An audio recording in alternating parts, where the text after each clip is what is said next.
Bonjour à tous, aujourd'hui on vous emmène avec nous sur le montage d'une serre Helio qui va faire 3,38 m de large et 7,87 m de long, donc c'est une serre qui fait 26 mètres carrés. L'idée de cette vidéo c'est de vous faire un tuto en détail, vous montrer les quelques points critiques pour éviter certains écueils et économiser des heures de montage. Et évidemment nous ne pouvons que vous recommander de regarder la vidéo en entier avant de vous lancer sur le montage. On est chez Elisabeth et Jeff qui viennent d'acheter une maison avec une super vue et ils souhaitent installer une serre de jardin pour pouvoir cultiver toute l'année. Pour rappel, votre serre arrivera en kit pré-monté. Tous les éléments, hormis l'embase et la faîtière, seront pré-percés. Le premier élément à avoir en tête avant de commencer le montage, c'est que si à un moment donné, vous avez un problème d'alignement des trous du polycarbonate sur les montants en bois ou sur l'embase, c'est qu'il y a un problème de montage quelque part. Surtout, n'essayez pas de repercer, sinon vous allez devoir décaler toutes les pièces lors du montage. La base pour éviter les problèmes d'alignement des trous, c'est d'avoir un sol plat et plan. Nous vous conseillons d'utiliser un niveau laser ou de sous-traiter cette partie à une société spécialisée. Aujourd'hui, le terrain a été préalablement préparé, mais le niveau n'est pas encore parfait. On va donc poser l'embase sur des plots réglables qui permettront de faire les niveaux. La première étape du montage consiste à assembler l'embase. Sur ce modèle, on va avoir 6 éléments à assembler, mais attention, selon le conditionnement de votre kit, vous risquez d'avoir 3 ou 4 éléments d'embase à assembler en plus. Répartissez les bons éléments d'embase sur la longueur, afin d'avoir deux longueurs strictement égales. Vous pouvez déjà présenter les deux largeurs de 3,24 m sur ce modèle Lancelot, puis présenter les autres éléments qui doivent venir par paire et se positionner de chaque côté de la structure. Ces grandes platines métalliques serviront à assembler les éléments d'embase. Il faudra veiller à bien les positionner en bas de la serre, car sur la partie extérieure, le polycarbonate viendra au-dessus, et à raccorder avec les vis qui sont bien spécifiées dans la notice de montage. On utilise ensuite ces grandes équerres pour fixer les coins de l'embase. Pendant que vous positionnez l'embase, vous pouvez mettre des cales ou des plots pour faire le niveau. Pour les petits modèles, vous pouvez également vous positionner à ras du sol et comparer le parallélisme des deux embases des pignons. Prenez bien votre temps sur cette étape, car une embase bien posée et nivelée facilitera la suite du montage. Ensuite, vérifiez l'équerrage de l'embase. Un moyen simple de faire cette vérification est de mesurer les deux diagonales et de s'assurer qu'elles fassent exactement la même longueur. Vous trouverez dans les annexes de notice ce tableau vous fournissant les bonnes longueurs de diagonale.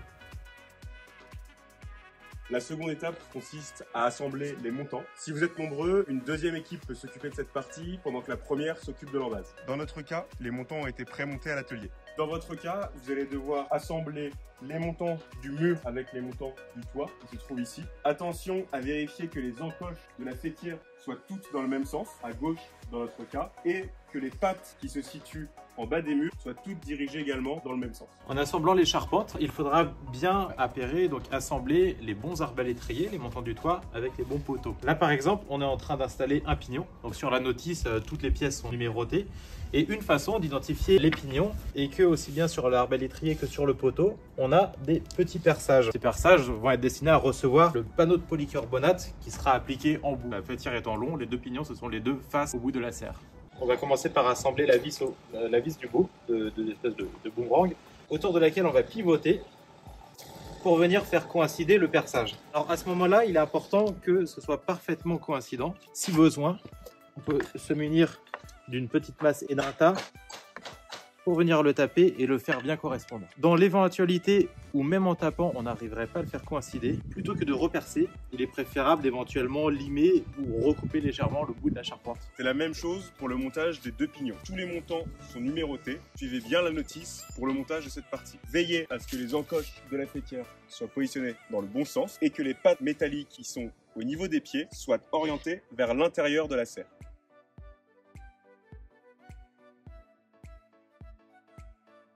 Vous verrez que les montants de la structure ne sont pas tous les mêmes. Certains, numérotés 4V, sont dotés d'un petit trou qui accueillera la rotule du vérin thermostatique. Il y a également les montants simples et les montants dotés d'un entrée, c'est-à-dire un petit renfort horizontal. Une fois que l'embase est posée et que les montants de la serre sont préparés, on va pouvoir les assembler avec les panneaux de polycarbonate qui assurent l'anthrax et le contreventement. Pour rappel, un panneau de polycarbonate maintient 5 montants entre eux. Lorsque vous positionnerez le premier panneau de polycarbonate, il faudra commencer par visser le montant du milieu. La première charpente vissée ne sera pas très stable, mais dès que vous commencerez à visser d'autres montants avec un panneau de chaque côté, la structure commencera à se tenir. Donc là, nous avons deux personnes qui maintiennent un montant de part et d'autre. Ce montant repose sur l'embase, mais n'est pas fixé. nous venons fixer le premier panneau en ne mettant que 2 vis, en haut et en bas. On peut aller chercher le deuxième montant à placer juste avant, vers l'extérieur de la serre. De la même manière, on le fixe en ne mettant que 2 vis. Donc là, la vis en partie haute, elle est dans un petit trou. En partie haute, on a des perçages de petit diamètre, des perçages de 5, et les autres sont des perçages de diamètre 8. Le perçage de 5, je le serre complètement, alors que le perçage d'en bas, je fais que le mettre en place, il sera serré à la fin de l'étape. On peut ensuite aller chercher le second panneau de polycarbonate à positionner de l'autre côté et à visser toujours de la même manière. Pour gagner du temps, identifiez chaque montant numéroté P, V, A ou E et regardez dans les annexes de la notice l'ordre dans lequel vous allez devoir les assembler.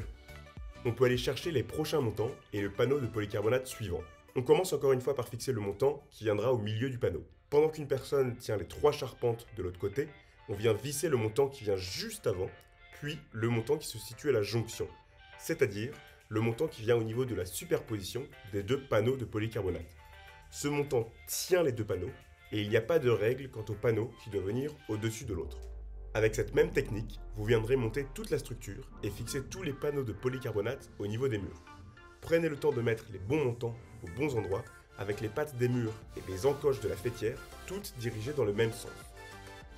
Une fois que vous avez mis tous les murs, vous devrez tendre la structure de sorte à ce que les poteaux des pignons arrivent à fleur au niveau de l'embase, aux 4 coins de la serre. Pour cela, vous pouvez simplement tirer sur les charpentes sur les 2 côtés de la serre. À ce stade, vous pourrez venir visser et bloquer toutes les vis du polycarbonate, sauf les vis qui sont au niveau de l'embase, à l'extérieur de la serre. Pour le serrage des pattes, il faut qu'elles soient toutes orientées dans le même sens. Et il faut venir positionner la patte à fleur de l'embase, de sorte à ce que le polycarbonate vienne contre l'embase côté extérieur.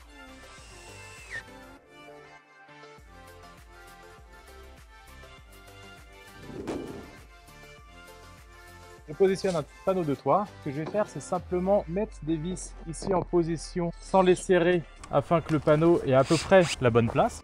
À ce niveau-là et ici à la jonction des panneaux de polycarbonate. Donc là, toutes ces vis sont insérées sans être serrées. En revanche, à la 3e ligne, le perçage est plus petit et là, on va pouvoir serrer la vis directement jusqu'à commencer à écraser la rondelle EPDM.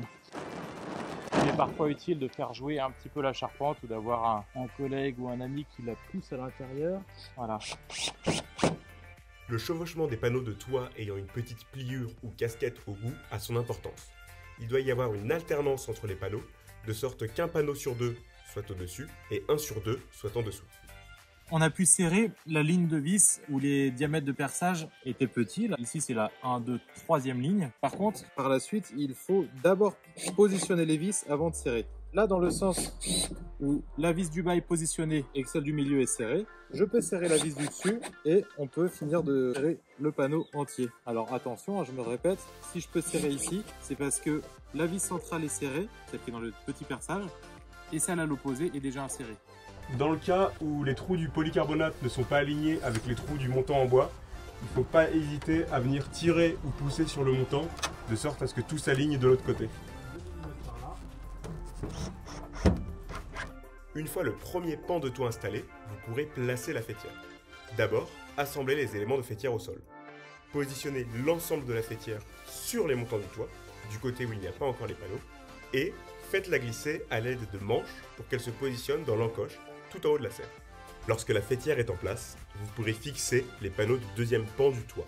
Ces panneaux s'identifient avec leur petite pliure au bout.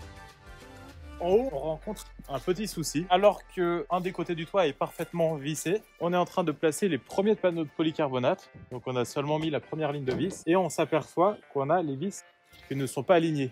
Et si on regarde au bout, on voit un décalage entre la partie haute de ce polycarbonate-là et le suivant. Donc ça peut avoir 2 causes. Soit on a toute la serre qui est orientée comme ça, c'est-à-dire cette partie de l'embase est surélevée. Or ici, on a bien nivelé au laser, même si on va vérifier, recontrôler. L'autre cas, peut-être un décalage de l'embase en parallélogramme. C'est-à-dire que si l'embase, au lieu d'être un rectangle, fait un parallélogramme, ça peut avoir pour incidence de décaler ça. Donc pour ce second point, ce qu'on va vérifier, c'est les diagonales et revérifier qu'on ait les bonnes, parce qu'il est possible que pendant qu'on ancre, etc., eh bien, on ait recréé un petit décalage.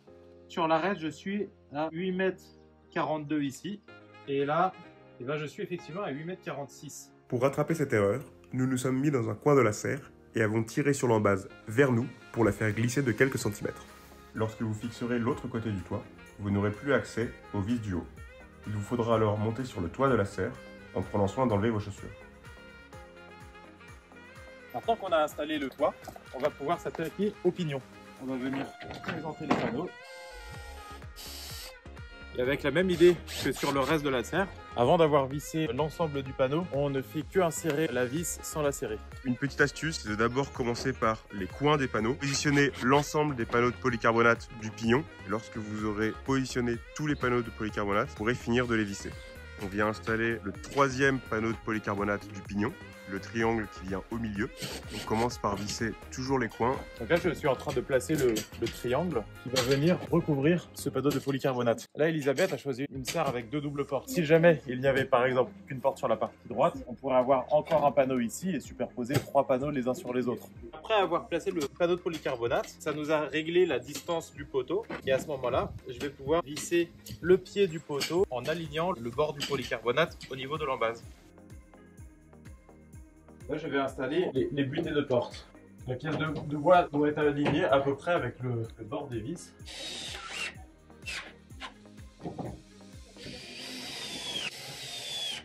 On vient installer les pommelles pour une ouverture à l'extérieur. Faites bien attention évidemment à avoir la partie mâle en position basse. On est sur une porte double vantaux. On a 2 portes à l'avant de la serre, 2 portes à l'arrière de la serre. Il y en a une qui est un petit peu plus fine et une qui est un petit peu plus large. Donc la porte large est destinée à rester fixe la plupart du temps, sauf lorsqu'on entre un autocuteur par exemple, ou lorsqu'on a besoin d'aérer. On va présenter la porte large de ce côté-là. Un petit point d'attention, c'est d'essayer de maintenir les rainures en position basse pour éviter d'avoir de la pluie ou de l'humidité qui viennent s'accumuler dedans. Chacun monte les portes à sa manière. Moi j'aime bien la visser directement en place.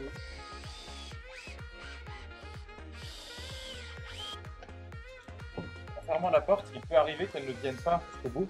Cela est dû à la butée qui peut être un petit peu vrillée et qui va venir empêcher de bien permettre la fermeture. Ce que je vous propose de faire, c'est de venir simplement rajouter une petite rondelle de l'autre côté.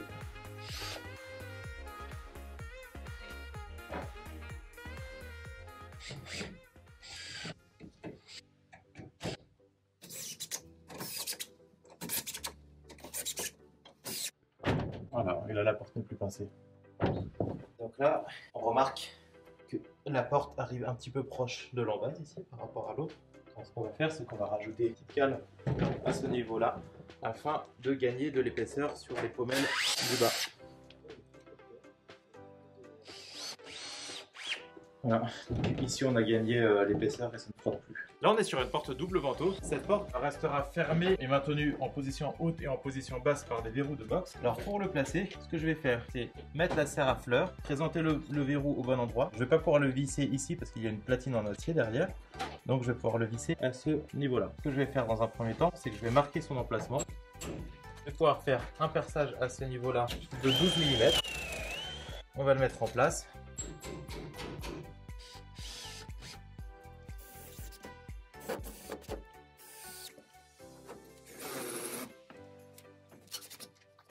Je vais installer les loctomagnétiques. Alors ce que je propose, c'est de d'abord visser la platine sur la porte mobile.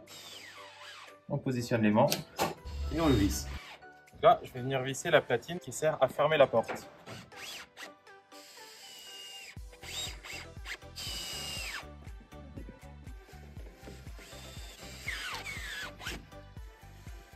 On va positionner l'arrêt comptoir, donc la porte viendra s'ouvrir à ce niveau-là. On va faire un perçage perpendiculaire à la fermeture de la porte. Là, j'ai fait mon perçage à fleur du polycarbonate dans la partie bois. On doit arriver avec les cannelures dans le sens vertical et cette partie qui vient s'ouvrir vers l'extérieur. On présente la porte, je lève, j'applique la butée contre la porte et on referme. Et donc là, on a notre butée fin de course et cette pièce qui va se refermer. Maintenant, on va mettre les vérins thermostatiques qui permettent l'ouverture du toit pour toute la faîtière. Donc la première partie va être de mettre le bas du vérin. On a retiré la tige qui vient ici. On l'a inséré dans le trou prévu. à cet effet. Et ensuite, on peut revenir visser la vis comme ceci. Et la partie basse du vérin tient maintenant. La deuxième partie de la fixation du vérin consiste à fixer la rotule du haut. Le vérin va arriver avec la rotule clipsée. Vous pouvez venir la déclipser, prendre juste cette partie haute qui va venir épouser la faîtière dans ce sens-là et dans l'axe du vérin. On visse cette platine à la faîtière. La partie basse du vérin a été insérée dans le montant en bois. On a fixé la platine haute sur la faîtière. Maintenant, on peut venir ouvrir cette partie qui va réceptionner la petite bille. On la clipse et on la referme. Nous utilisons des vis de terre pour ancrer la serre au sol. Vous pouvez également utiliser des goujons pour une fixation sur longrine ou des vis de fondation pour les zones venteuses ou avec beaucoup de relief. Pour se faciliter la tâche, on creuse des pré-trous avec le bon forêt à 8 cm de l'emballage. On vient appliquer la vis de terre à l'aide d'une petite masse, puis on utilise une équerre qui viendra se fixer sur la vis de terre et se visser dans l'embase. Ça y est, notre chantier est terminé. On espère que ce tuto vous a plu et vous aidera. Pour commander votre serre ou poser toutes vos questions, rendez-vous sur helio.fr. Avant de vous quitter, on remercie chaleureusement Elisabeth et Jeff pour leur aide sur le montage et le tournage de cette vidéo, et on vous dit à bientôt.